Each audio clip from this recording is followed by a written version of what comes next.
ముందుగా మన channel visit చేస్తున్న ప్రతి ఒక్కరికి కూడా శ్రావణ మాసం శుభాకాంక్షలు. హలో వ్యూయర్స్, ఎలా ఉన్నారు?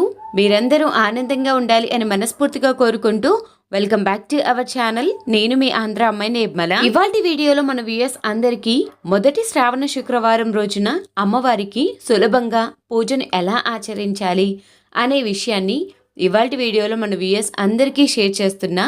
ఈ వీడియో మన వ్యూయర్స్ అందరికీ చాలా బాగా ఉపయోగపడుతుంది.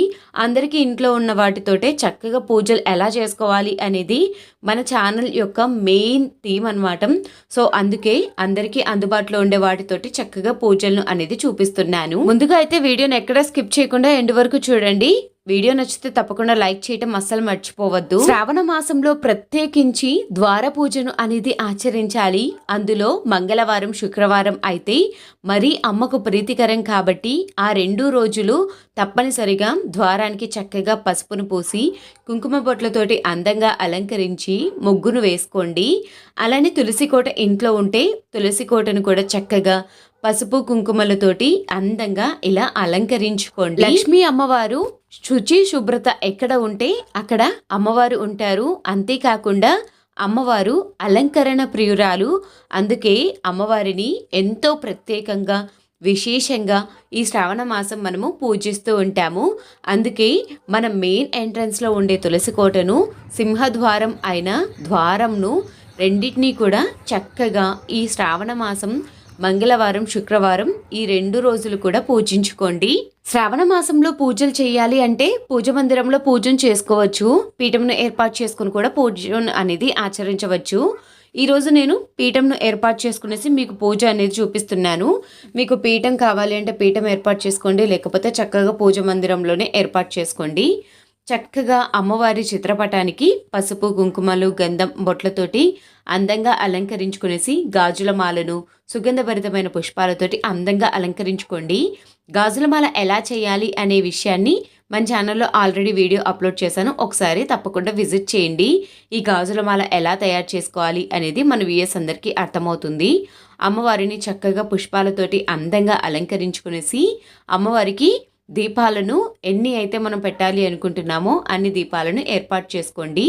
అమ్మవారికి ఇరువైపులా కూడా శ్రావణ మాసం మొత్తం కూడా అమ్మవారికి ఇరువైపులా కుంకుమ పసుపులను ఏర్పాటు చేసుకోండి. ఇక్కడ నేను పూజలో గౌరీ అమ్మవారిని అలానే గణేశుని ఇద్దరిని పసుపుతో చేసి ఏర్పాటు చేసుకుంటున్నాను. ఇది ఆప్షనల్. మీరు కావాలి అంటే విగ్రహాన్ని కూడా ఏర్పాటు చేసుకోవచ్చు. నేను నా సాటిస్ఫాక్షన్ కోసం అనేది పెట్టుకున్నాను.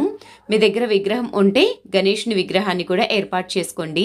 ఈ లక్ష్మీ అమ్మవారిని కాయిన్స్ తోటి ఏర్పాటు చేసుకున్నాను. ఇది వరకు ప్రీవియస్గా మీరు వీడియోస్ చూస్తే మీకు అందరికీ అర్థమవుతుంది కాయిన్స్ తోటి అమ్మవారిని ఏ విధంగా అందంగా అలంకరించుకోవచ్చు అనేది. ఈరోజు ఈ కాయిన్స్ తోటి అమ్మవారిని ఏర్పాటు చేసుకునేసి పూజలో అయితే ఏర్పాటు చేసుకున్నాను. చూడటానికి చాలా కలగా ఉంది కదా. అలానే గణనాథుని యొక్క విగ్రహాన్ని కూడా ఏర్పాటు చేసుకున్నాను. దీప ప్రమిదలలోకి చక్కగా నూనెను వడ్డించుకునేసి వత్తులను వేసి దీపాలను వెలిగించుకోవాలి. చక్కగా దీపాన్ని వెలిగించుకున్న తర్వాత ఏ పూజ చేసినా ముందుగా గణనాథుని ఆరాధించాలి. కాబట్టి గణనాథునికి చక్కగా షోడోపచార పూజను ఆచరించినా కానీ పంచోపచార పూజ ఆచరించినా కానీ చాలా మంచిది. ఇవేమీ కుదరదు అనుకుంటే శుక్లం వరదరం విష్ణుం శిశువర్ణం చతుర్భుజం ప్రసన్నవదనం ధ్యాయేత్ సర్వ విఘ్నోపశాంతహే అనే మంత్రాన్ని మనసులో జపిస్తూ చక్కగా గణేశునికి ఓం గణేశాయ నమః అని 11 సార్లు జపిస్తూ కుంకుమ పసుపు గంధం అక్షంతలు ఆవాహనం ధ్యానం నైవేద్యం దీపం ధూపం కర్పూర నీరాంజనం వీటన్నిటినీ కూడా గణనాథునికి ఏర్పాటు చేసుకోవాలి. అలానే గణనాథునికి చక్కగా ఎరుపు రంగు పుష్పాన్ని కానీ మీకు అందుబాటులో ఉన్న పుష్పాలను చక్కగా ఏర్పాటు చేసుకోవచ్చు. ఇలా చక్కగా పుష్పాలను ఏర్పాటు చేసుకునేసి దీపం కుందులకు కూడా చక్కగా పుష్పాలను గంధం కుంకుమ బొట్లను ఏర్పాటు చేసుకోవాలి.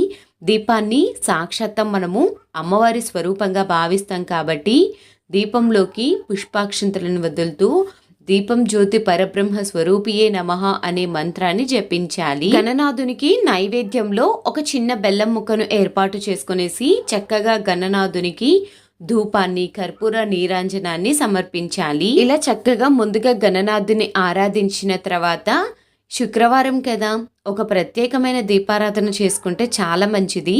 నేను ప్రతి శుక్రవారం కూడా పంచగవ్య దీపారాధన కానీ లేకపోతే ఐశ్వర్య దీపాన్ని కానీ ఏర్పాటు చేసుకుంటాను.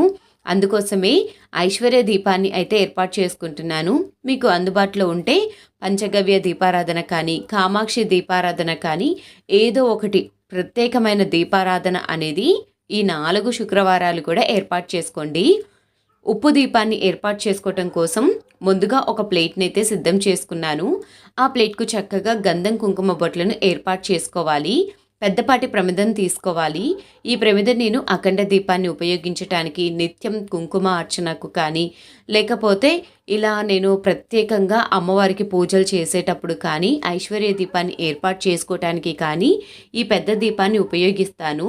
దీపాలకు చక్కగా పసుపు కుంకుమలతోటి అలంకరించి ఉప్పును ఏర్పాటు చేసుకునేసి 2 పెద్ద ప్రమిదలు కాకుండా చిన్న సైజు ప్రమిదలను తీసుకునేసి కింద ఉన్న ప్రమిదకు పసుపు కుంకుమ బొట్లతోటి అందంగా అలంకరించుకోవాలి. పైన ఉన్న ప్రమిదలో నూనెను వడ్డించుకునేసి వత్తిని వేసి దీపాన్ని వెలిగించుకోవాలి. దీపాన్ని సాక్షాత్తు అమ్మవారి స్వరూపంగా భావిస్తూ దీపం జ్యోతి పరబ్రహ్మ స్వరూపియే నమః అనే మంత్రాన్ని జపిస్తూ దీపానికి చక్కగా గంధం కుంకుమ బొట్లు, పుష్పాల్ని, అక్షంతలను ఏర్పాటు చేసుకోవాలి. ఇలా చక్కగా ఐశ్వర్య దీపాన్ని ఏర్పాటు చేసుకోవచ్చు. మీకు వీలు కుదిరితే పంచగవ్య దీపారాధన కానీ, ఐశ్వర్య దీపాన్ని కానీ, మీకు కామాక్షి దీపారాధన కానీ ఏదో ఒక ప్రత్యేకమైన దీపారాధన అనేది చేసుకోండి. చాలా మంచిది. ఇలా చక్కగా దీపారాధన చేసుకున్న తర్వాత ఉదయాన్నే పూజ చేసుకుంటే నాకు లలిత సహస్రనామ పారాయణం చేయటం అస్సలు కుదరదు. లలిత సహస్రనామ పారాయణం చేయాలి అంటే ఎగ్జాక్ట్గా 40-45 మినిట్స్ అయితే టైం పడుతుంది. అందుకే లక్ష్మీ అష్టోత్తరాలు అయితే ఉంటాయి.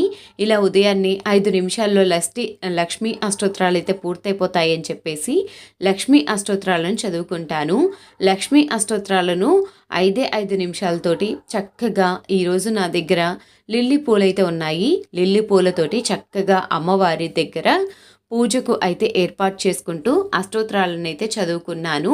మీ దగ్గర పుష్పాలు లేకపోతే చక్కగా అక్షంతలతో కానీ, చిట్టి గాజులతో కానీ, తామర గింజలు, ఇలా మీకు అమ్మవారికి ప్రీతికరమైన ఏ వస్తువులు ఉన్నా వాటితో చేసుకోవచ్చు.